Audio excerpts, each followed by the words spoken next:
Okay, go ahead. Okay, great. Thank you. Hi, everybody. The meeting this is the Housing Committee meeting of Community Board 11. We are starting this meeting at 6:38. All of the committee members are here, so we do have a quorum to go ahead with the committee. I'm a little confused about the agenda because it says we're reviewing January, February, and April, and I think those minutes were approved in June. Richard, is that correct? I believe so. Jeremy, let me know if I'm incorrect on that.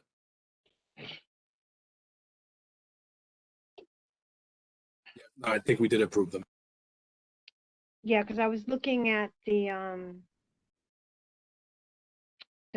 recording, and I think that's what I heard, that they were approved. So we're just going to skip over them. So basically, one of the reasons why we're meeting is to talk about this Just Home initiative at Jacoby Medical Center. You guys probably saw the article that was released where they kind of explained that what they're planning to do. So it seems like they're not really listening to the community and just going ahead with this proposed site. So we are going to have public hearing on this, and it's going to be on the 29th of this month, which I believe is a Thursday.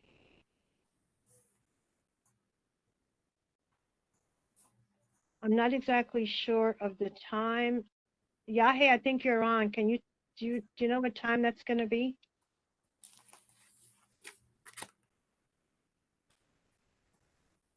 No, maybe he left.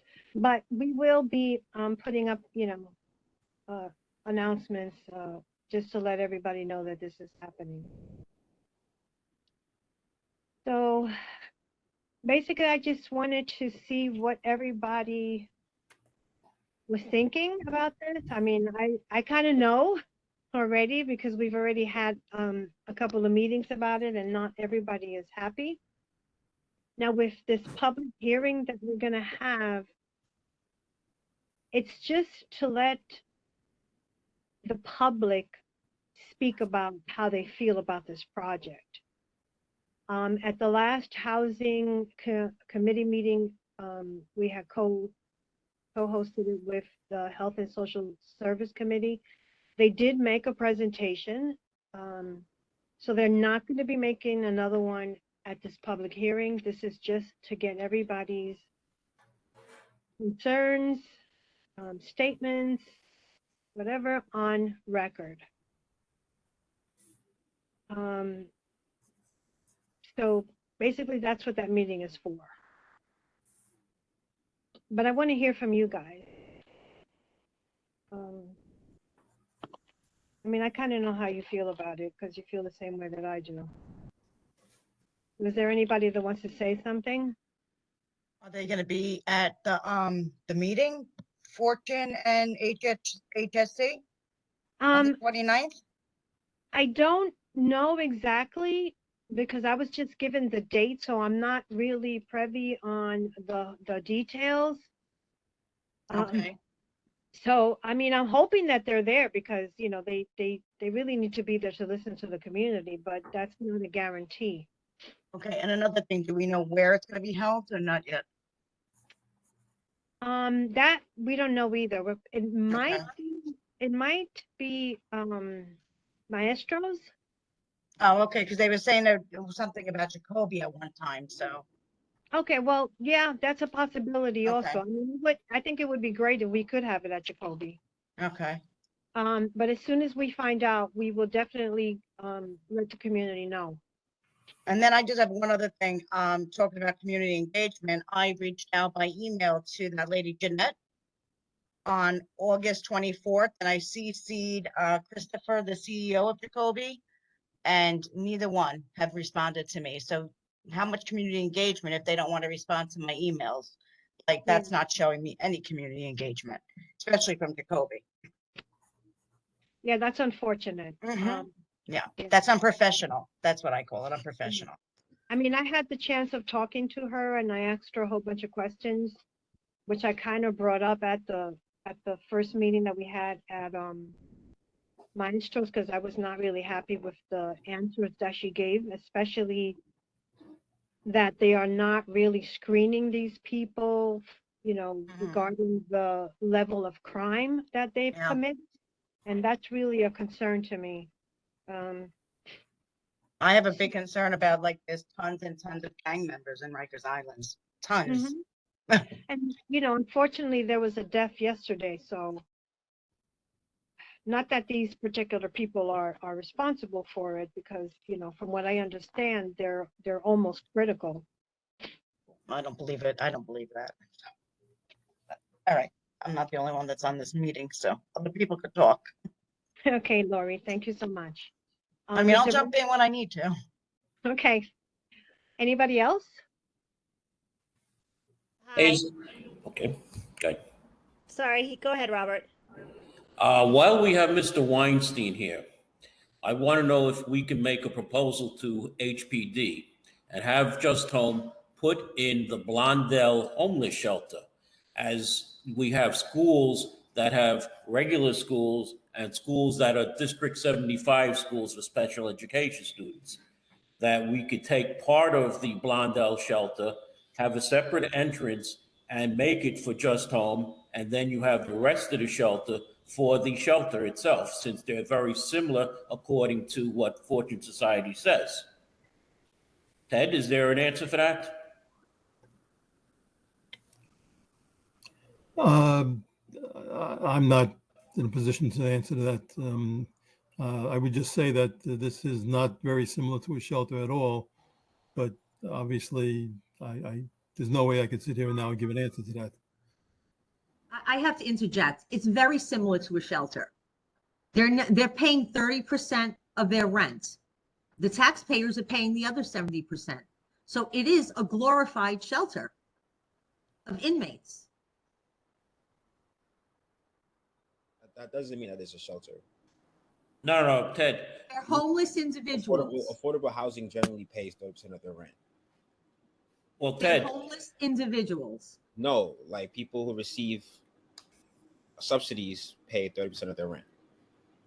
if I can continue, the mayor has come out with his new plan where people are getting like small apartments like this. And this would be a new experiment for a quote unquote almost homeless shelter. And you have this Just Home. So you could have this type of a setting for a shelter and not call it a shelter anymore, because that's what the mayor is planning to do. We have one in the Bronx already. Okay, where it's a single unit occupancy where you don't have 10 or 20 people in one room.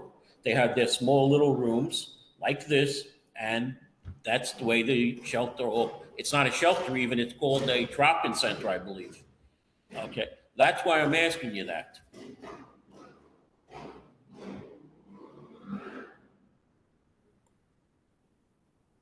No You answer. asking me, Robert? Mm-hmm. This is nothing like that. This would be nothing like that. This is permanent housing. Correct, and so is the other thing. This is regular apartments, permanent housing. Well, if you're taking such sick people in, it's not going to be permanent housing. It's going to be housing for 1 to 3 years at most. Well, maybe you can assess people's medical conditions. I can't. So Thank you, Ted.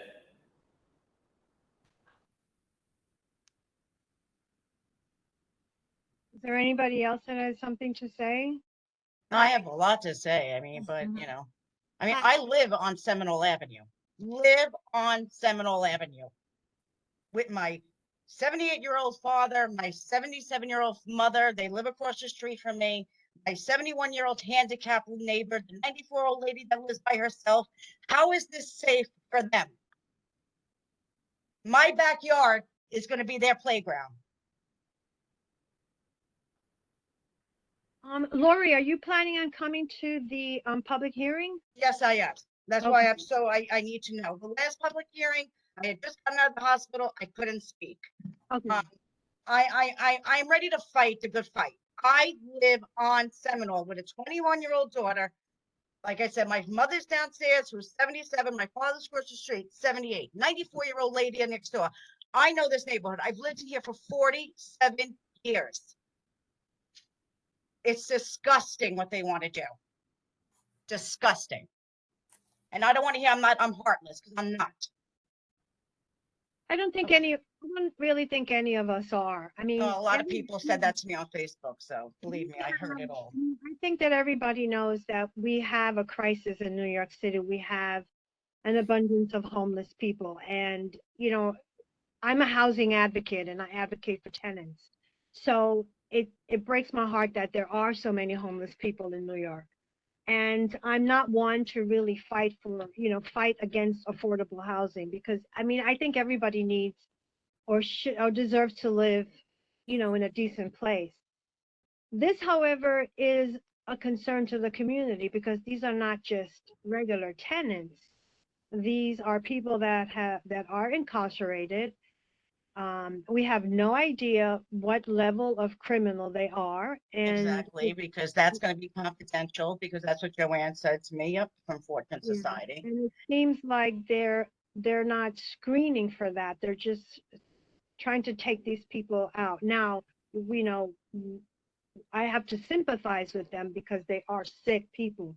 They're not so sick that they have, they won't go into a nursing home or a hospice, but they're sick enough that they can't take care of themselves. And, my heart goes out to them. I mean, everybody, should be taken care of, but it's really where they're coming from that is of a concern, especially when they're not screening them the way, and they're not really giving us the information that we need. Because this is a question that I've brought up at every meeting. Why aren't you? They're just taking them depending on their illness, not on the level of their crime. So it is a concern. It's a concern to everybody.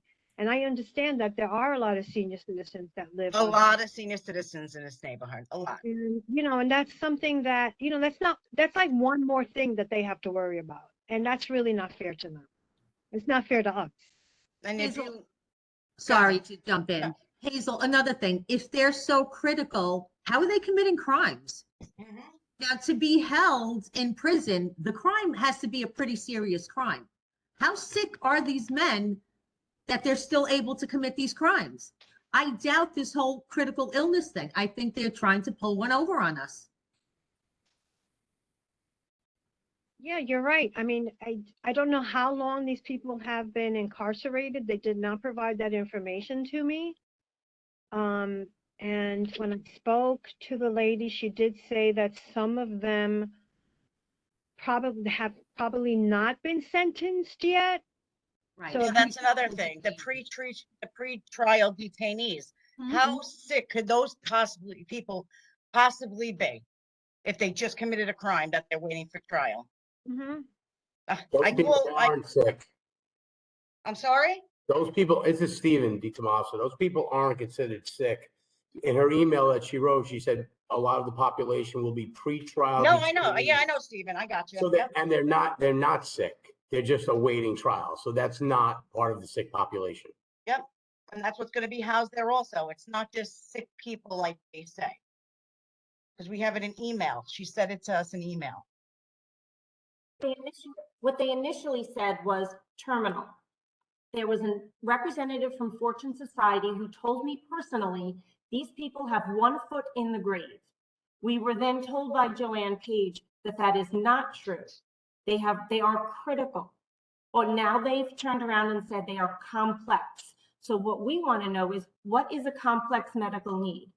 It can be someone who has hepatitis and some kidney issues. That's complex. Anything more than one medical issue would be considered complex. That is not critical. That is not someone in need of medical care where they need to be on Jacoby property. So pretrial detainees, complex medical issue prisoners who should be in Rikers Island, because if you cannot make bail, the law states you should be held accountable and be in Rikers Island until your court date. Because in the city we live in today, the way the bail system works, your crime must be pretty severe that you have not been able to be freed without bail. Exactly. Larceny Exactly. today, you break into a store with armed robbery, you're being released without bail. So these are people that are going to be put into this facility with freedom to roam the grounds, the streets, and the neighborhood. This is the biggest problem, and that all needs to be addressed, and no one seems to want to address it. You're absolutely right, because these are questions that came up at the meeting that we had last month, and it came up at the meeting that we had at Maestro's. It came up when I spoke to their representative, and it seems like nobody wants to commit any information. And you're right, Lori. The story keeps changing. It does. There are many issues that need to be addressed. My background is in social services, and 20 years I worked with prison populations, and I actually did discharge planning. If in any model that is going to be successful, there is a lot of work that has to be done while individuals are still inmates. Mm-hmm. A lot of things that have to be put in place once the individuals leave the facilities. And that includes being connected to not just medical services, but many different types of services. And even with all of those modalities in place, including home visits, the amount of success can vary. I don't know that any of these proper discharge procedures are being implemented. And at the very least, they're certainly not setting the inmates up for success if those things are not in place. And if they are not in place, it is dangerous, and it is especially dangerous. Our precinct is already overloaded and has difficulty responding because they have to prioritize things. There are so many different variables here that is incredibly concerning, and it has nothing to do with being heartless. It's just looking at facts.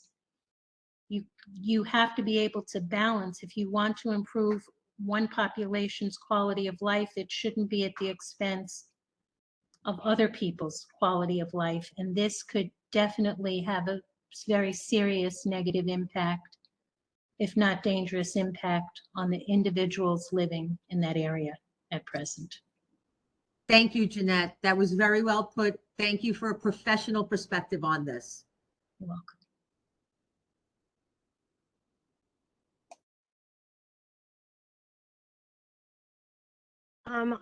Do any of my committee members want to say anything?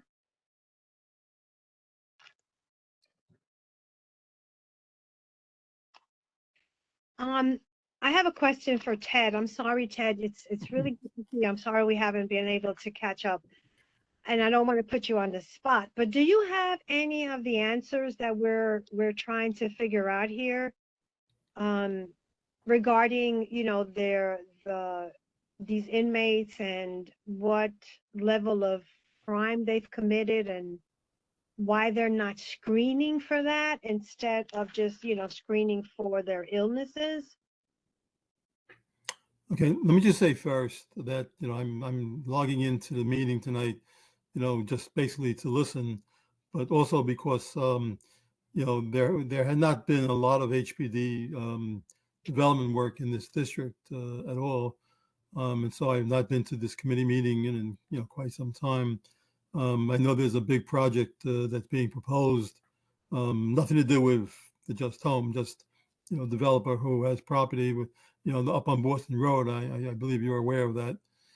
They're applying for a upzoning, and that's about to start ULURP. So you'll be hearing officially to review that. So, I'm more interested in hearing in general, like about the committee and people and what you do.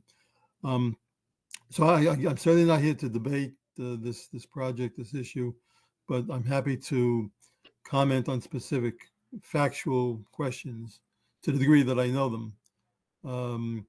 And I have to say before I say anything that if I say what I believe to be a factual a fact, and if you don't believe it, then there's nothing I can do about that.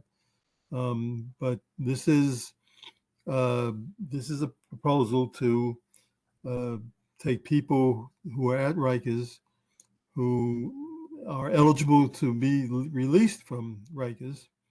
And I can't say exactly how many of them, what percentage of them would be at what type of status, but these are people who, like I said, it would be determined that they are eligible to be released. Unfortunately, they have complex medical problems. Um, if somebody somewhere at the beginning said that they're terminal, that person misspoke, because I know that that's not, I mean, some of them may end up being that, but that's not the criteria. Again, it's complex medical problems. The examples that I've heard are, they're being treated for cancer, they need kidney dialysis, things like that.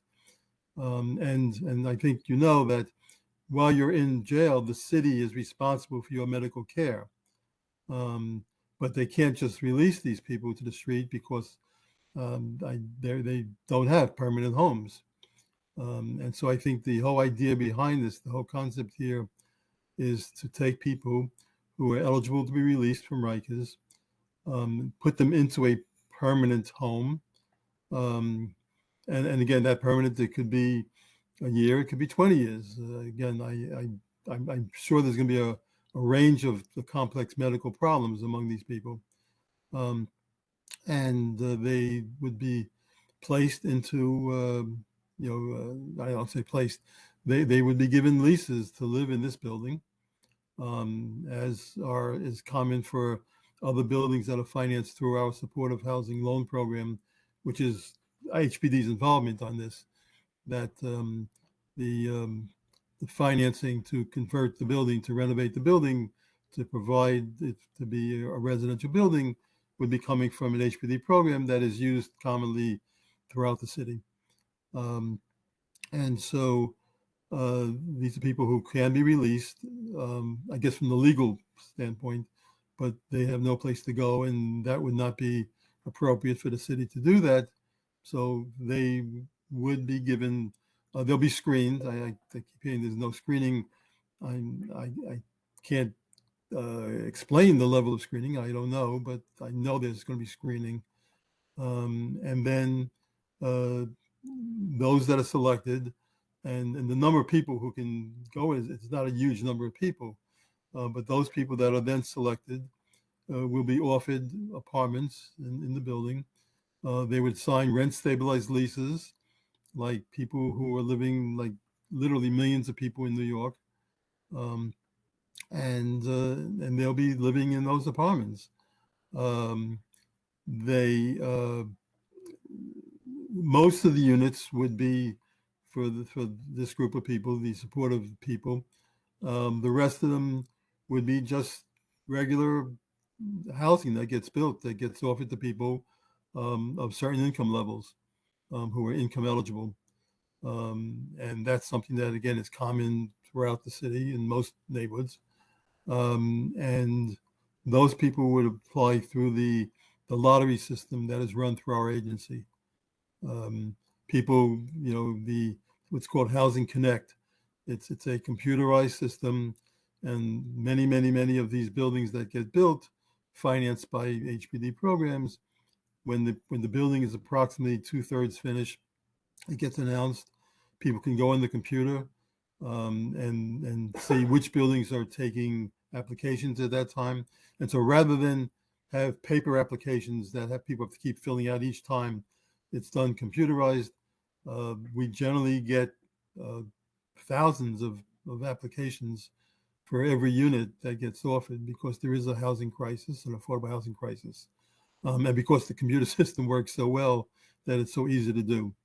And so that percentage of the units would be just people of a certain income level, and that they would be, again, they would go through the process.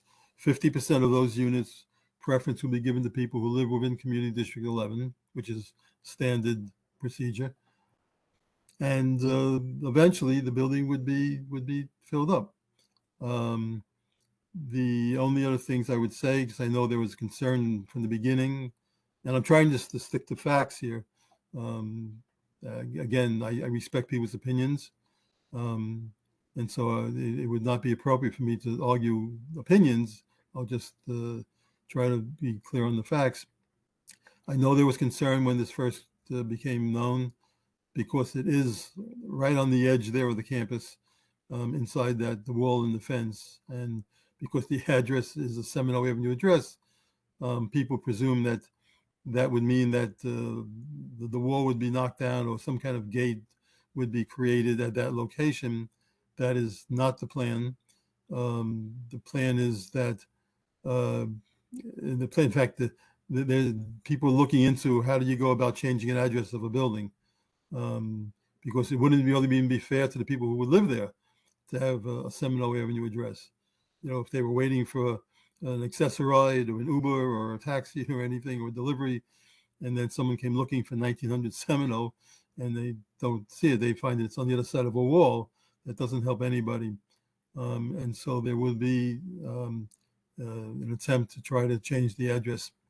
I mean, there's a process for doing that. That's not a problem. But then people would come and go through the main entrance on Pelham Parkway South. Mr. Weinstein, I have a question.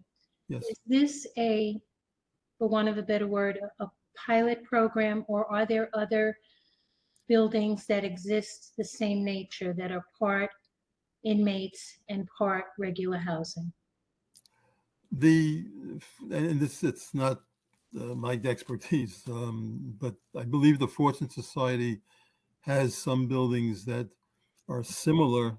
I don't think it's exactly the same. The reason know- the reason that I am asking the question is you have people that are already living in the neighborhood that are very concerned about this facility, and then you have a facility, and I understand the need for housing, but I was just curious as to how, even if you need housing, how ready you might want to be to move into that facility because of the nature of the facility. Hey, Jeanette, is this John Johnson? Ted, I think you spoke about two different projects right now. You spoke about the Jacoby project, which is the reentry. You also spoke about the Boston Road project, which is the one that's is being presented by Slade for the 330 units proposed of the affordable housing. So two different projects. The Slade project on Boston Road that's proposed, it's an affordable housing project. No reentry program there, correct? No, that's as just as I know it. That would be similar to many buildings that get financed through our programs. It's a developer wants to build affordable housing using HPD financing. He needs to do a rezoning to be able to do what he wants, and that has nothing to do with Just Home at all in any way. I apologize if anything I said makes.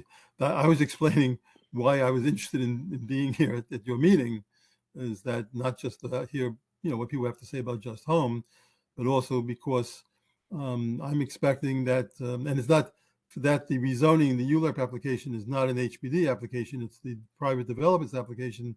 But I do know that they are interested in using HPD financing, and so therefore I'm interested in. If someone was to talk about that tonight, I'd be interested in that as well. So I was really explaining why I'm on the call, but there's no relationship at all between those All two. right, Ted. So just on that, thank you for clarifying a little bit. Just on that, so they're rezoning the Fine Fair. What is the existing zoning on that now? Is it a R6? Okay, off the top of my head, I don't know because I've not been involved. I know they have contacted our finance division, the people who actually run the programs that provide financing to build housing. But but I think that's only been like that one contact so far. It seems to me, from what I understand, that the developer there has really been focusing on the rezoning, working with city planning so far. So as the board here, we do have an opportunity to comment on the ULURP, correct? And we get a voting on the ULURP application For Boston Road, for Boston Road, yes. yes, rezoning We do. requires ULURP. The community board is the first step in ULURP. Right. So our council member has some say in it, and so do we as community board members on what's going to be put over on Boston Road. That's good. I mean, that's years down the line, by the way, and that's a light tech project. That's probably going to use some light tech dollars and everything else, right? NYSERDA and all that. It may or may not. My understanding is that, and buildings that are financed through our programs generally have a range of income eligibility. They're not strictly very low income or strictly middle income. You know, the idea is to have them a range of eligibilities within the building. Can we have this conversation, please, brought back to the Jacoby project, which is why we're all on this Well, call, you know what? if you don't mind. Yeah, great. I'm So just to answer your question. yeah, I think Ted made it very clear. I mean, he's not here to talk specifically about that other project, so I just wanted to find out a little bit more. This is also in our community, and that's great. So this is housing, so you can, we're talking about housing, so go this is proceed. housing. Yeah, This so is proceed, housing. yeah, you can proceed, go ahead. Yeah. So okay. So on Yeah, that I would project, just say, Mr. Johnson, let me just say that for the Boston Road, I suggest holding off until they come to you. One of the things that we do is we require when a developer wants to use HPD financing to build a building, we require they go to the community board and do a presentation, which right. therefore they would have to do that anyway. If they're doing a ULURP to rezone, then of course the community board is the first step in that process. Right. So we know that. So let's switch back over to Jacoby real quick. So Jacoby is on city land, correct? Yes. Now, when you're doing the renovations on the city property using HPD funds, who's getting the HPD funds? Is it Fortune Society, or is it, how does this money work? Is Fortune Society getting any ownership, or are they provided any loans to do this? Okay. They will be the developer on the project. And so they will be, and let me just make this point because I think there's been some misunderstanding as well. This is very, very early in the process. There is no budget yet. There are no actual plans yet in terms of actual architectural plans. There was obviously somebody was retained to just see does this make sense at all? Is it even feasible conceptually? And I guess Health and Hospitals did that.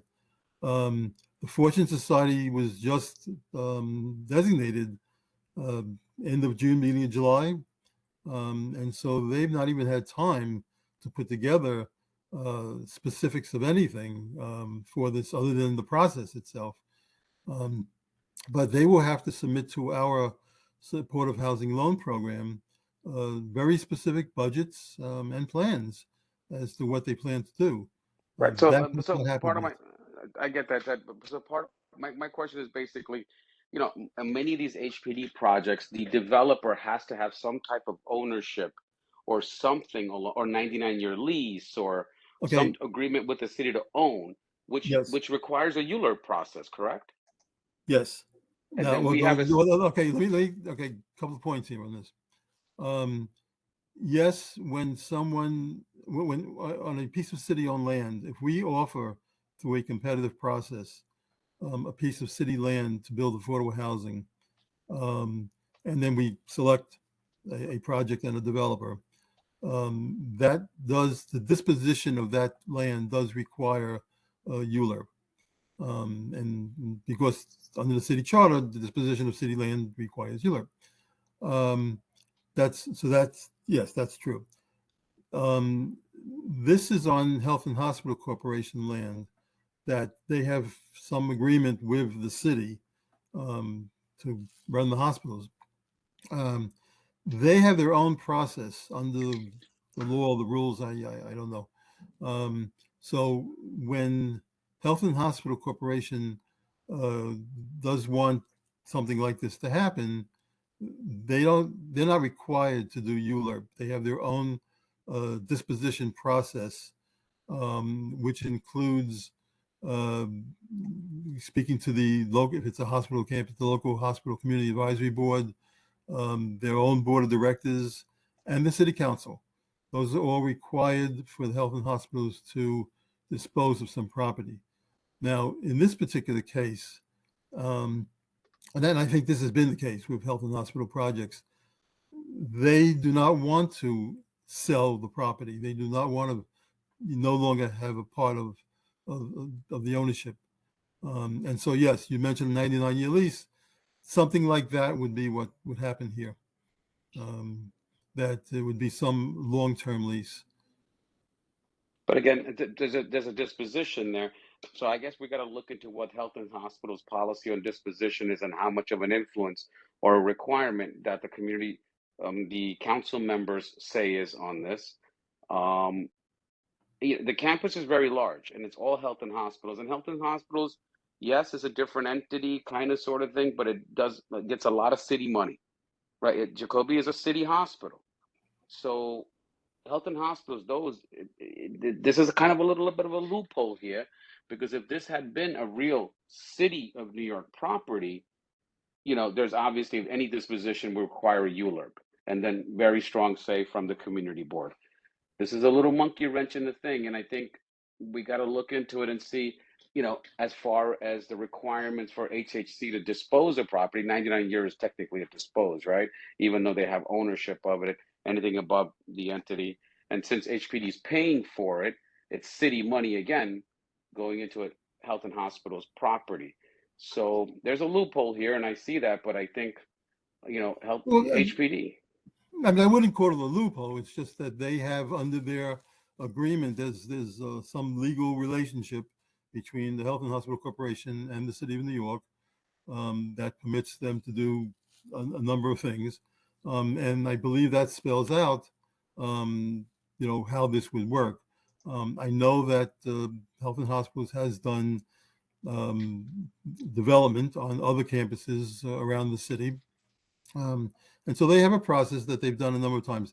It's similar also to property. We've done a lot of financing of development on NYCHA properties, housing authority.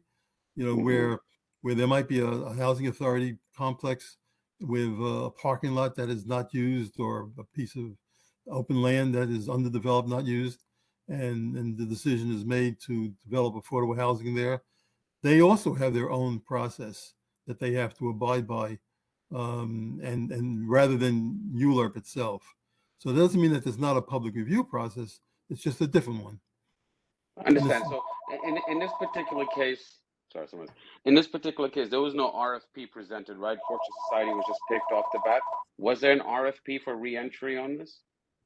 Okay, well, I again, I don't know what you mean by the word reentry, but to relate to this question, our supportive housing loan program, we have different types of competitive processes that we use. An RFP, request for proposals, obviously. There's also sometimes it's an RFQ, a request for qualifications.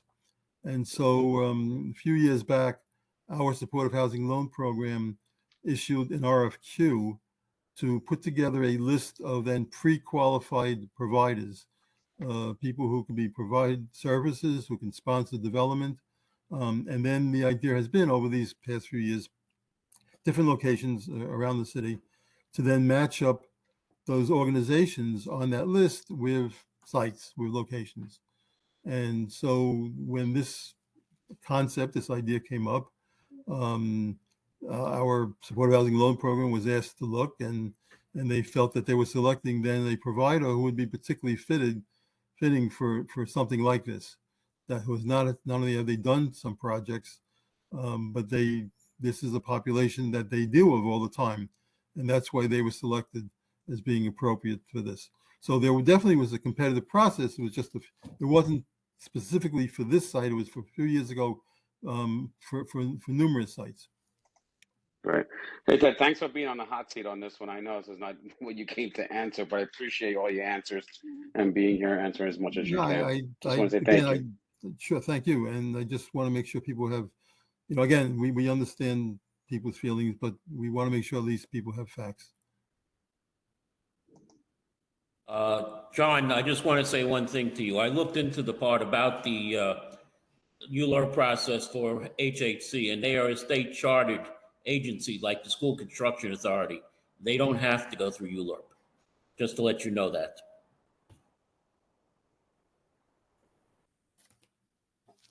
Ted, Hey, sorry, Bob. I'm sorry, Bob. Can you do me a favor?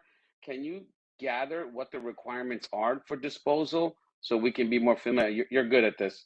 If you can get it, if ULURP is not the process, let's figure out what the process is.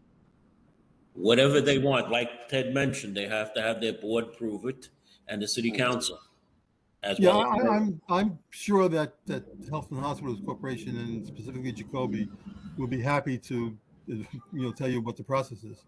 That's no secret. Right. Let's do that. And I think the council member has a lot to say about this for the approval.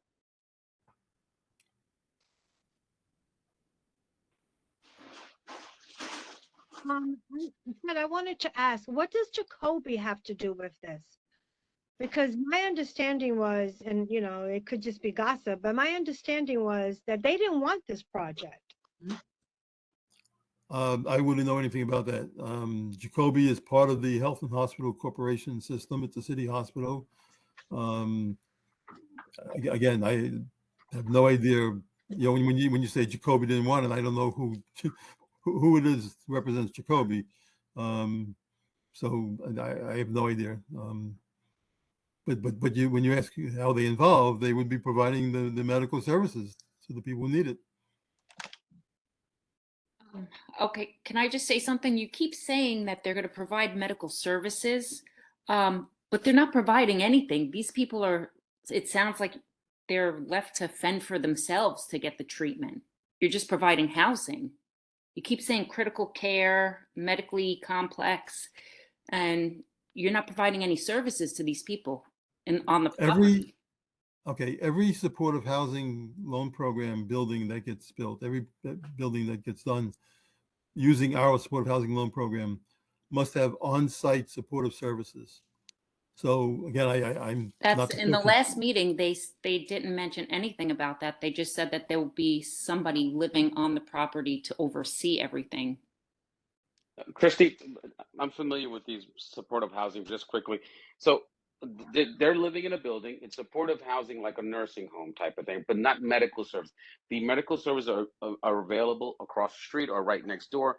So there are patients that don't need to be in the hospital, but have illnesses that require them to sometimes seek services that might be, beneficial for them to be on a hospital campus.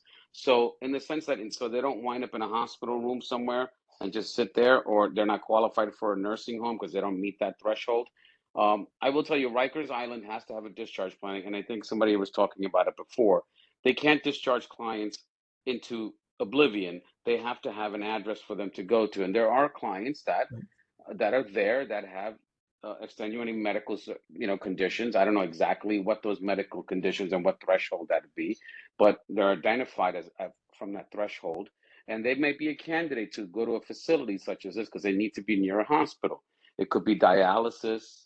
It could be someone who had a heart surgery that needs this temporarily, and that was one of the things that I wanted to find out: is this transitional or is this permanent housing? It seems like it's permanent, right? It's absolutely permanent. So this is almost like end care. No, it didn't seem like it was end What's the care. threshold? What's the threshold for you to be here as far as falling into the definition to qualify to be in this building?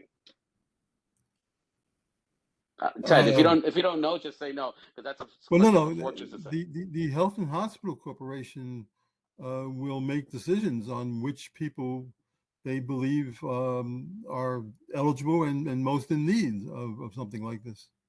Yeah, and I understand that, but I'm sure they have a threshold, right? They're not letting me get in there. Hopefully not. But but what is a threshold medically that needs to for a client or resident to meet? Because if this is not transitional in the sense that I have a condition, I'm going to resolve it hopefully in the next 6 months. I'm going to stay here till I'm okay, and I'm going to leave because it's a light touch medical supported housing. This is more permanent. For me to kind of gauge my head around what conditions that people will have to be here, is it end stage cancer that I can stay at home and have light touch medical services? It almost to me sounds like semi hospice care that we have across at Calvary. Oh You my know, God. and so if clients are that sick to be in a situation where they need to be near a hospital, I'm just trying to wrap my head around what qualifies for you to be there. I mean, kidney dialysis, okay, I can see that someone can last for years with kidney dialysis, right? So instead of going, then now they can go across the street. They're ambulatory in some ways. And how many units was this supposed to be? There's no exact number yet. I mean, the number of 70 is being thrown around, but again, since it's so early in the process, there has not been a real analysis done as to exactly how many. And HPD typically funds, they don't fund SROs anymore. We're not getting any more SROs. So each client in this building will have their own cooking facility and have their own Yes, bathrooms. So these are yes, independent living yes. I rooms. think the So intent here, whether it's 70 or whatever number, is that they will be studio apartments. mhm. And so there'll be single people. And yes, these are regular apartments. Single Okay. people. Well, at the last meeting, they said there were going to be, it went from 100 to 77, and 40% of those are for the homeless. And there's like two one-bedroom apartments that will be, I guess, for staff. This is what they told us at the last meeting that we had. Okay, I've not heard most of that. I don't know about that. I mean, again, there has to be on-site supportive services, but those are generally their offices, where people can provide various kinds of counseling and help for the patients, for the people.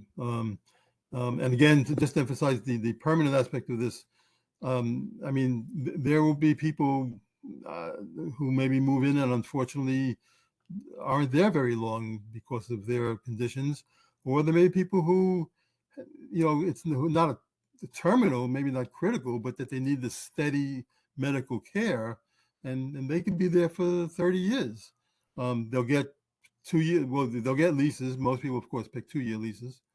And when the time comes and the lease is up, they'll get a renewal lease. Um, any one of these buildings, like in your district, particularly in like the Pelham Parkway area, all these pre-war buildings, they're all rent stabilized and they have leases, and this would be no different than that. Yeah, And we need to certainly, find out. yeah, We I'm need to sorry. find out what the criteria is. So it's a smorgasbord of stuff. It's a 2-year lease. What's my qualification to really be in this building, right? I mean, formerly incarcerated. I have this illness that meets my threshold. Now I have a 2-year lease. 2 years from now, I get a miraculous recovery.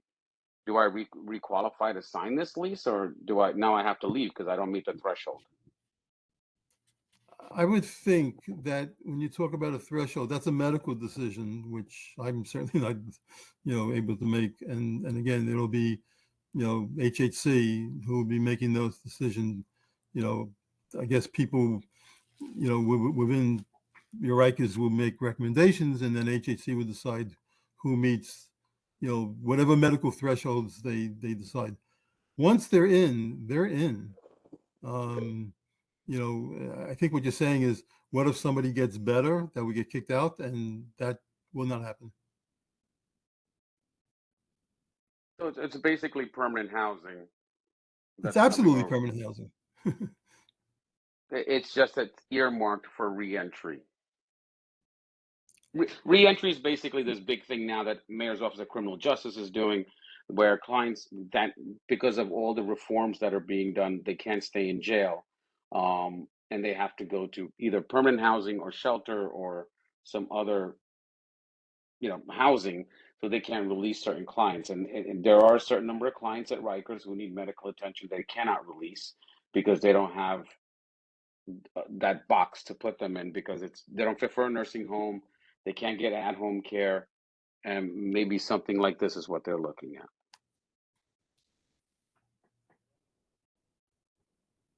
I think we have more questions for HHC if there were, if we ever talk to them and see what, and I think a big thing would be, what is your criteria? What qualifies? Because if this is going similar to the Boston Road project where it's affordable housing. Their affordable housing units are based on AMI, and AMI, and then the lottery system.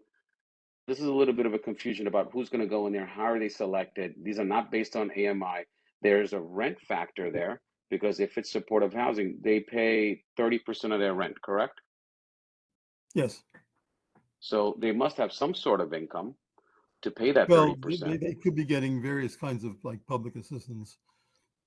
And also, by the way, just don't forget that the other units in the building, what I'll call general population, for lack of anything else, that's no different than the other buildings.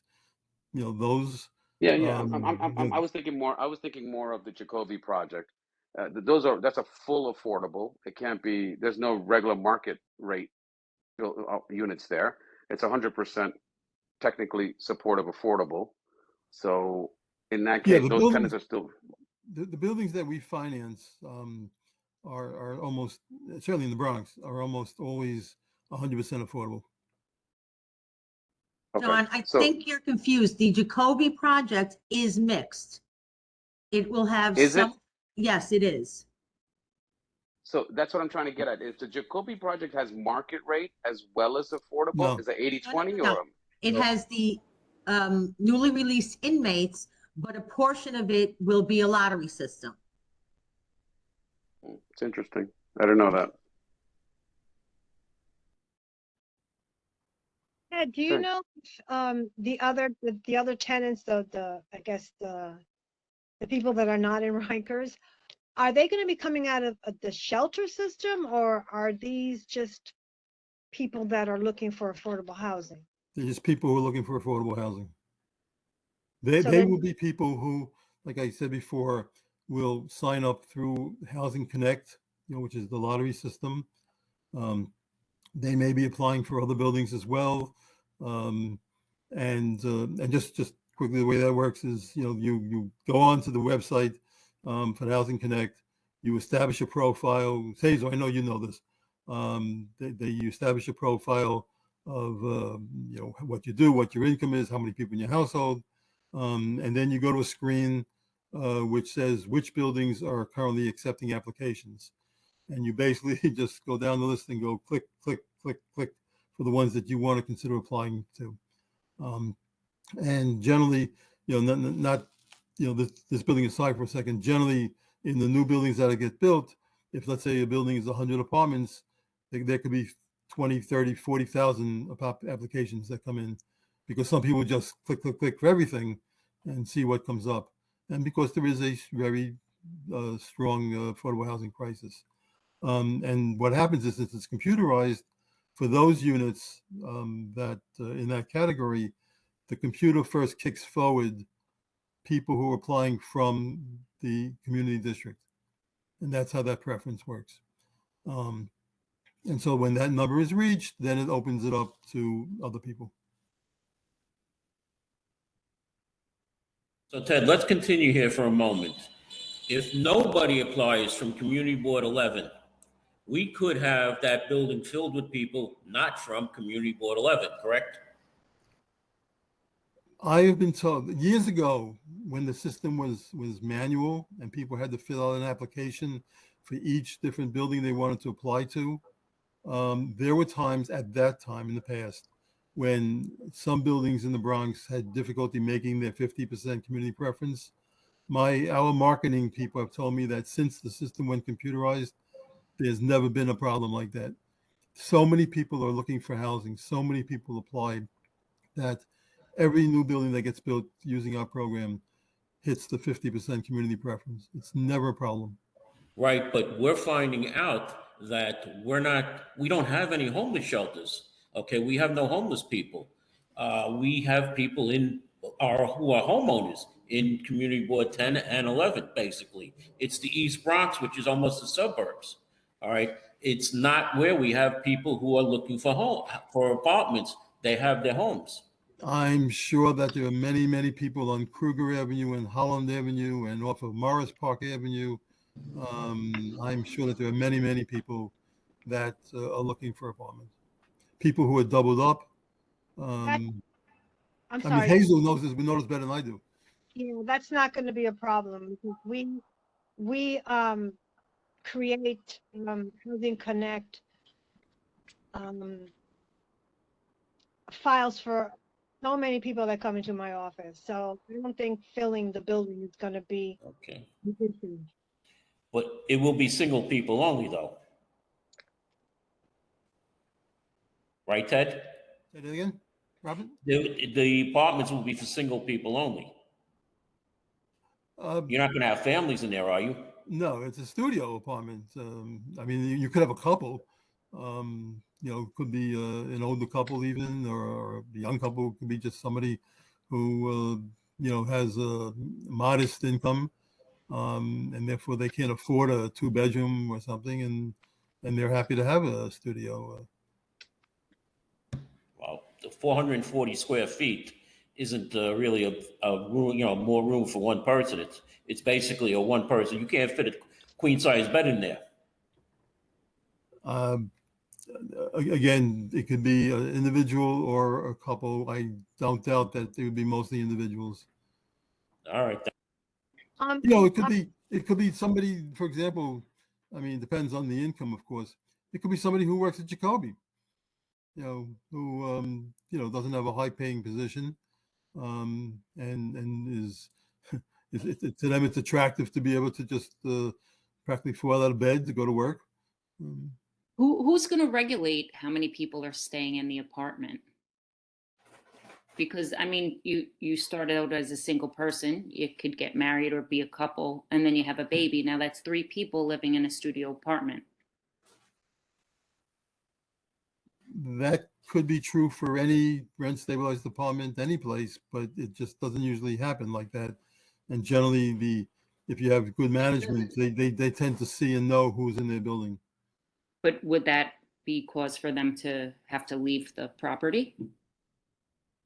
If there's more than, a whole family living in a studio apartment? Because when I first got married, I was living in a studio apartment with my husband and my child for a little while. I have to say that I don't actually know if the family size grows to exceed what's allowed. I don't know definitely like how that works then. Not something I'm involved with. Will the potential, let's say 40%, be informed about the other 60%? Are they going to know that they're coming into a building with people that are coming out of the jail system?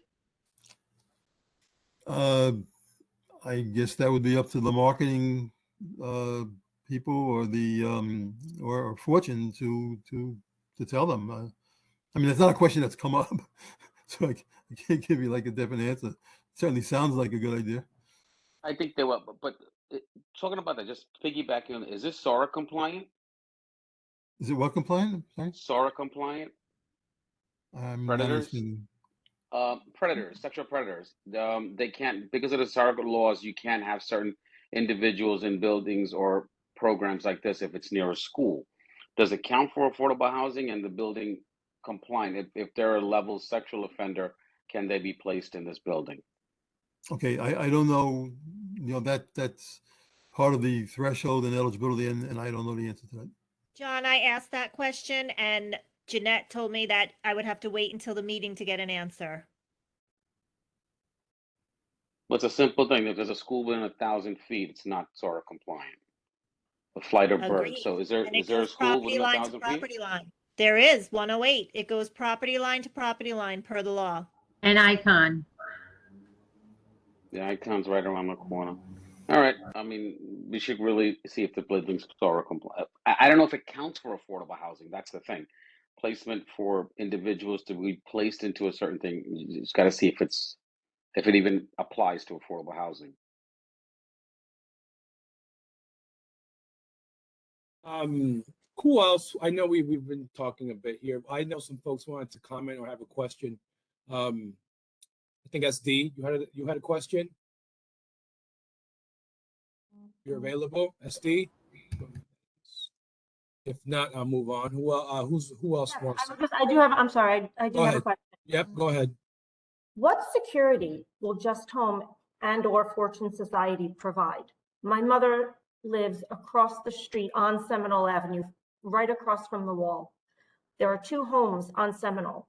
Both are elderly people. My mother lives alone. She is almost 80. The other house it's an elderly couple, both over 80. If that wall does come down, which it initially was supposed to come down, and now they're saying we have no plans, It was never intended to come down. Yes, it was. then that's not what we were told. Well, I Joanne don't know Page who. personally told me that she listened to the community and then they decided that the wall will not come down. So for that leads me to believe that there was a plan in place initially for that wall to come down. I'm telling you that very early on, there was discussion and it was quite clear and obvious that that was not going to happen. Okay, my second question is, you've been speaking about what if these individuals become healthy again, they get to stay there forever. What happens if these pretrial detainees get convicted and they have to go to prison? What happens to their apartment? What happens if they've moved someone into their apartment with them? Well, again, it's up to management to keep track of who's in the building. The first part of your question, I don't know the answer to that. That's, I have to say, a number of the questions, I'm trying to be helpful here, but a number of the questions that are being asked have nothing to do with HPD. And so I don't know the answers.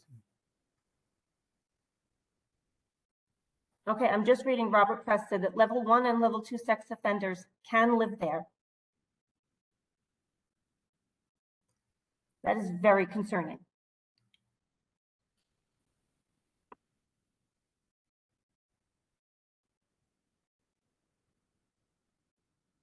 That one. Anyone else have a question? Just go ahead and jump in. I'm not sure if there's a list right now. Yes, hi, I'm Diana Finch, and I have several questions. Clearly, we all want answers, and we all have a lot of questions. I have questions about the financing, about the status of the pretrial people, but I'm really wondering, what is the value of us just talking amongst ourselves and saying things like, oh, I heard this and I heard that? And I'm so glad that Mr. Weinstein is here tonight to answer some of our questions, but what is the value of having a town hall to which Just Home people are not invited and people just get anxious and talk a lot about things they've heard? I don't get it. I think the community board should take charge of this in a clearer way and set up situations where we can get more information and answers. And in terms of the screening, I clearly remember that Joanne Page said at the last meeting that there was going to be a 2 and a 3-tier screening process. I think she said 2-tier for the released inmates and 3-tier for the pretrial inmates. Also, in the discussion of all of this, correctional health is a big component of this. They're one of the principals involved. So I think we should have somebody from correctional health here who can explain to us what their role in it is and how they look after the health of the inmates. I also would like to visit the Castle Gardens program, the other somewhat similar program in Community Board 9 in Manhattan. I'd like to hear from people in Community Board 9 who went through the whole review process with the Fortune Society about the Castle Gardens program, you know, to hear how that went, because apparently they're very pleased with it, but I would like to hear really directly from them about that. So I think we need more information, and we need it from the source. And I think this method of just talking amongst ourselves, and people have heard this and heard that, and they're anxious about this and anxious about that, it's not really helpful, and it's not getting us anywhere. And I also wanted to ask Boston Road, the Boston Road site, it's the Fine Fair that's south of Allerton, because that's somewhat in my neighborhood. The Boston Road project that was mentioned. Yeah, Affordable it's housing. 2560 Boston Road, I believe. 2560. Okay, thank you.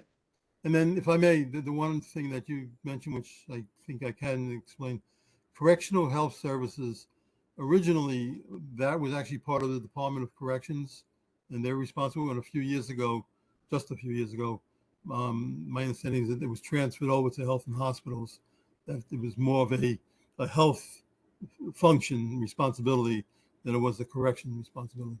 Right, and the early material that we saw, printed material we saw, said that the decision makers and the people running this were, and had approval, included the correctional health services. So some of the people who have been at some of these meetings, or people who speak you write to or whatever, are from Correctional Health Services, that part of HHC.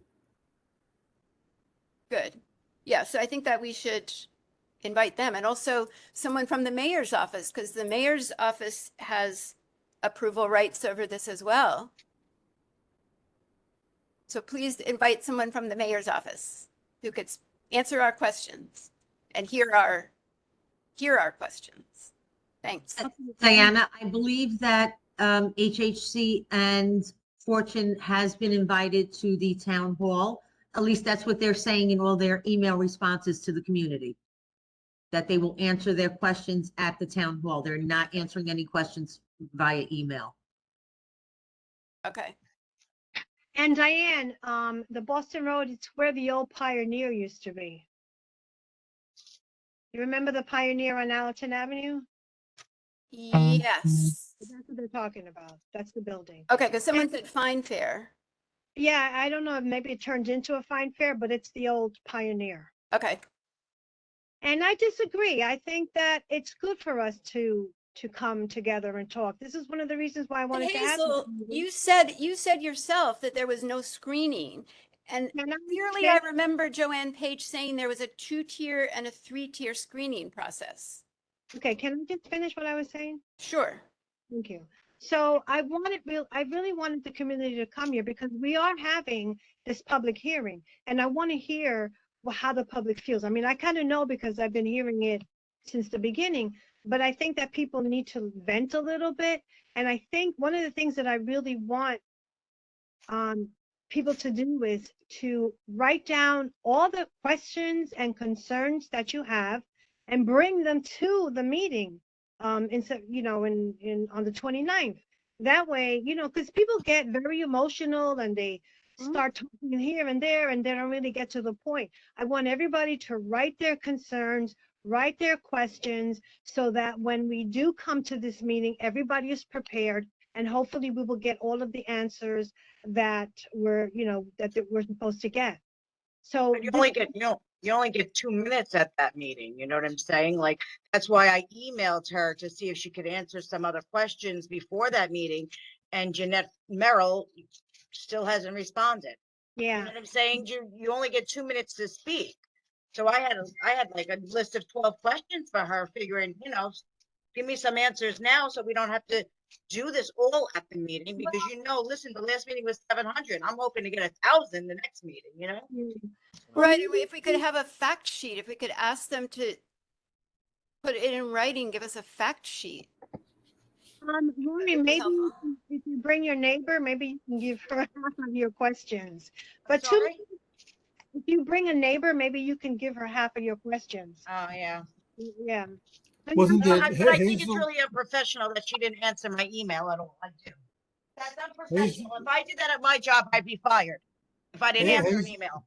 Not even like I have your nothing. I would be fired. Lori, why don't you Hazel, share your email with us and share it with the community board? Oh, Then they can't hide. Let you want me Ted to? speak, You please. have time? You have a minute? Sure. hey, Hazel, wasn't there a fact sheet attached to the agenda for tonight's meeting? I don't think so. Yeah, frequently asked questions. All right. Do you want me to share this or not? Yes? No? I guess not. Okay. I'm sorry, Lori. No, I'm it's just, okay. I mean, she said to share it. I was going to read it. If not, it's not a big deal. Well, I I'm mean, just- you could send it to Hazel and we can kind of have it ready for the public hearing. Okay, that's fine. Yeah, Hazel, that I need your email address, so I'll get it Okay. from Tiz or something. yeah. Ted, I don't see an attachment. I don't either. I printed it out. Um, Oh, if you look Where- at the agenda where it says just home initiative in blue, yeah. Yeah. if you click on that, it gives you Oh. the Okay. Yeah, there is a frequently asked questions. It's 2 pages. Oh. I'm on my phone, so I can't really share this with you guys. Richard, do you think you can share this? Are you seeing it? Let me find it. Give me 45 seconds. Yeah, I see it.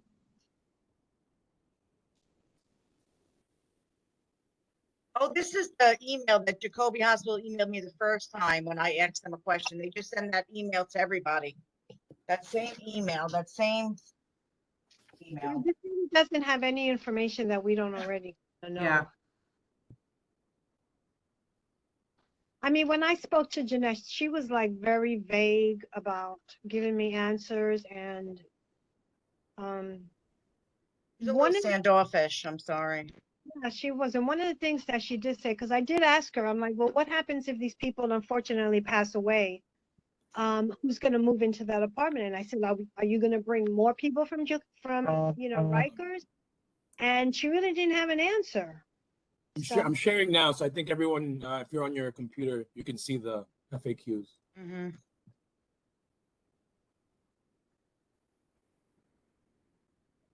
But the thing is that with this, I mean, Hazel said something about 177 units, but right here it says 70 studio apartments. No, it originally they said it was going to be 100, and then they brought it down to 77 because that's how many units they can get into the building. Right. And they But- saw the address is 1900 Seminole. They said they're going to change it. You know, it's all a bunch of crap. I mean, I personally, I feel like, if we have the meeting coming up, I really do think that it is wise for us to gather up the questions that we want to ask and to invite people that need to be invited and to have that conversation with them in public, without all of the back and forth and all this stuff. Just organize a little bit so we can get the information that we need and that everyone feels satisfied at the end of the day. I mean, us having this meeting, I'm just seeing a lot of questions being asked towards Ted. And I don't necessarily think that he's the right person. These questions to be directed to be honest. I'm not even really too sure where we are in the agenda of the meeting.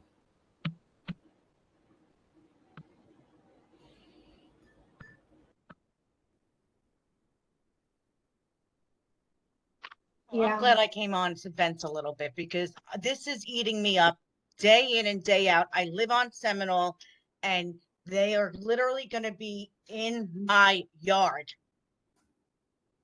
And if no one understands that, then, that's their problem. This is affecting me day in and day out. I asked Jeanette Merrill why it couldn't be moved to a site that wasn't in people's backyards. And I brought up Bronx State, which has plenty of property. They can easily house them there. It's right next door to Waters Place, which has all the medical facilities they would need. And it's also next door to the supermarket, which Morris Park has none, there's none within walking distance. Plus there's a subway and a bus. And her response was, well, then it wouldn't be an HHC property if it was on state land. So in honesty, my feelings, this is all about the money. Oh, definitely, 100%. All about the money. They couldn't care less what communities they're going to destroy. It's all about the money. I put my email in the chat. Oh, So okay. Let if me you write want that down. Thanks. all your questions, we'll put- So the FAQ is in the agenda if you want to check it out after the call. I just have a couple of questions for Ted, if that's possible. Yeah, thank you for meeting with us. I'm just trying to understand, because it seems like the comparison is being done to affordable housing. Are you aware of any other affordable housing projects that specifically provide housing to ex-cons and pretrial detainees in the city? I only know of, again, it's not something that I've been involved with, but I know the Fortune Society has that Castle Garden. I think they have one other project that I don't know how they work exactly, but I know it's a similar population. I know NYCHA doesn't allow ex-cons into their properties. It's all Fortune Society and the other one is in Harlem, and it's not affordable housing. So, how is this being compared alongside affordable housing projects if it is unlike any other affordable housing project that's currently going on in the city? Well, structurally, it's exactly like most supportive housing projects. The difference here is the target population for most of the units is different, but otherwise it's really the same as many supportive housing buildings that get financed through our program. And to me, there's a building there's like on Bronx Park East. There's a building, a supportive housing building that was done some years back. A nice looking building. I mean, there are buildings around. Not many in your district, but there are. To me, the fact that it's housing ex-cons and pretrial detainees makes all the difference in the world. And it's not a valid comparison to say that non-criminals, normal civilians that are in affordable housing should be compared to people that are coming out of prison. It's not a valid comparison. Why do you think that the Bronx currently houses more homeless than any other borough? Do you have any ideas about that? I don't know. I can say why. I will say that that's what I do, is to try to do something about that. Well, we do house more homeless than any other borough, and we house, the homeless that we do house don't become homeless at a higher rate than any other borough. They don't become homeless here in the Bronx. So, it seems to suggest that there's a lot of inequity happening in the city in how these homeless shelters are allocated between the boroughs. So the question really should be about prioritizing where buildings like this are going to be outside of the Bronx, as opposed to continually burdening the Bronx with more weight that it's taking on an unfair share already. So why are we just adding more to that unfair share? I don't understand.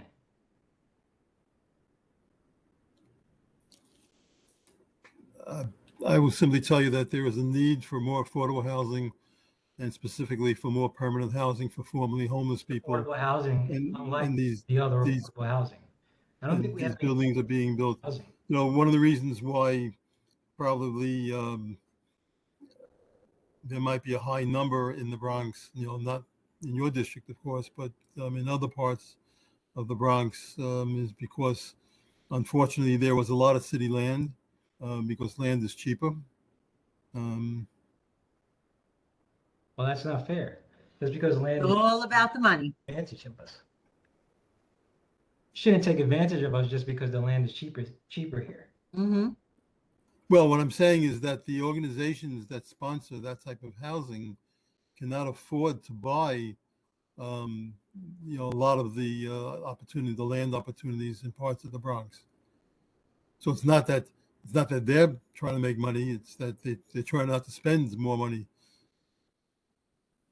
But this is a fight that we've been fighting for a long time.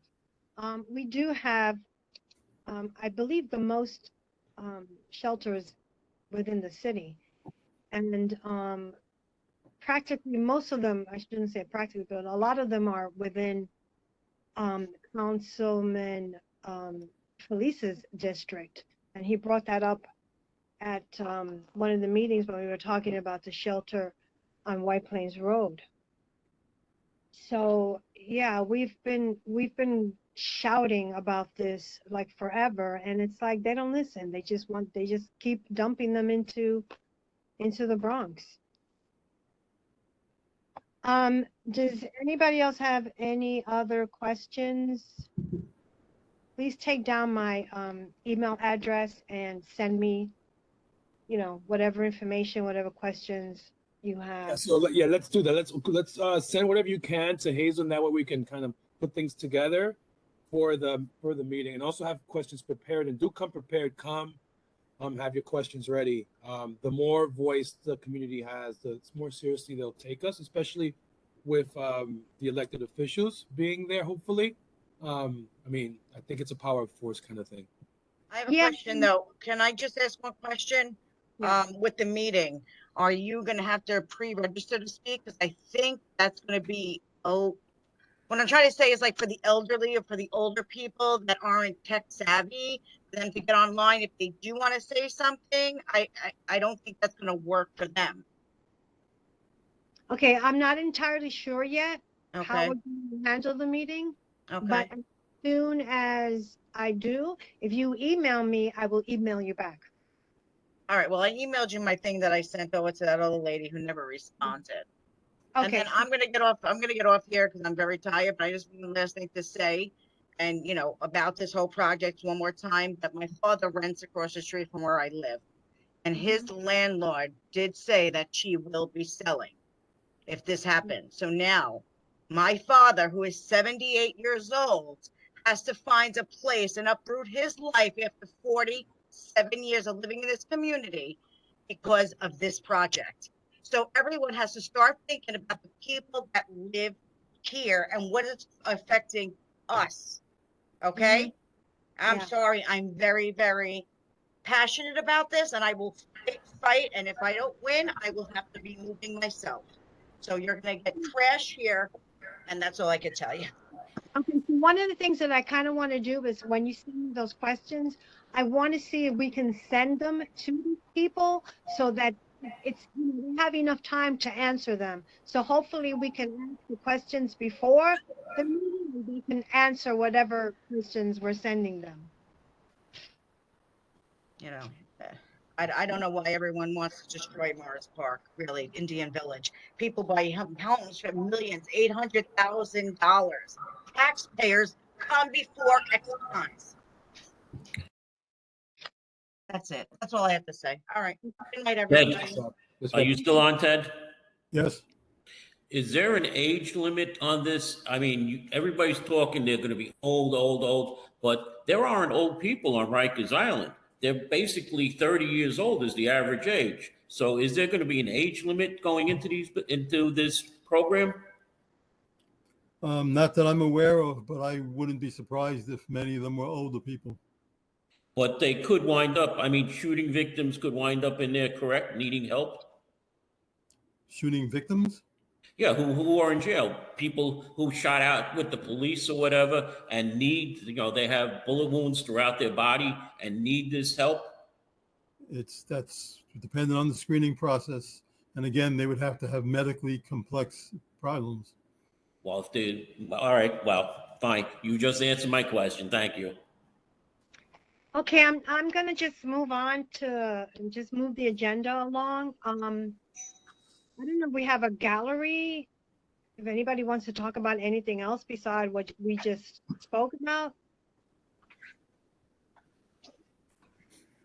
Hazel, the agenda also mentions Stillwell. What's Yeah. the story with that? I'm getting to that. I have to do the gallery first. Sorry, I'm jumping the gun. So, okay. Okay, so there's no gallery. Okay, so getting to old business. I'm not exactly sure why Jeremy put this on here because I don't really have any updated information except that they seem to be going on with the project. I was trying to see if I got an email about. This is the one that was moved to Poplar Street. Yeah. Oh, yes, yes. I'm getting. You know what it is? There's so many. There's so many that were. Projects they're trying to shove in our community. Yes. Yeah, you're right. Stillwell is not Blondell. I'm thinking about Blondell. Right. To be honest, I don't know.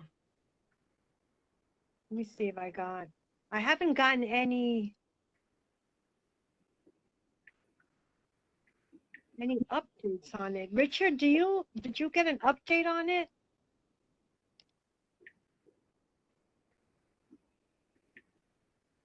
I don't have an update, no. We can follow up and, get everybody an answer, but no, I don't have any follow-up right now. Yeah, I don't see a recent email. My emails are stuff that you guys already know. So I'm not sure why Jeremy added. Maybe Mr. Weinstein knows about if they're going to get funding through HPD. Are they? Shelters don't get funding from HPD. We don't Nobody do said it was a shelter. I thought you said it's a shelter you're talking about. No, they were saying a building going up. They didn't say shelter. So obviously you must know it's a shelter then. No, I don't. Is a shelter. Yeah, Robert, you're not listening to your comrades there. It's old business anyway, so it's something we discussed. There have been no updates since we last discussed this, so I think it's just old business. Okay, because as far as I knew, it was a dead issue. It was moved to another location. Correct. Yeah, I don't think nothing's moving on that. It's Thanks, just Ray. old business that was carried over in the agenda. Yeah. Okay. Yeah, okay, now I know. So there was a rumor going around that that Stillwell, they were going back to Stillwell and building something, but no, that's not going to happen. That, like you said, that is a done deal. It's a dead deal, I should say. Okay, any new business?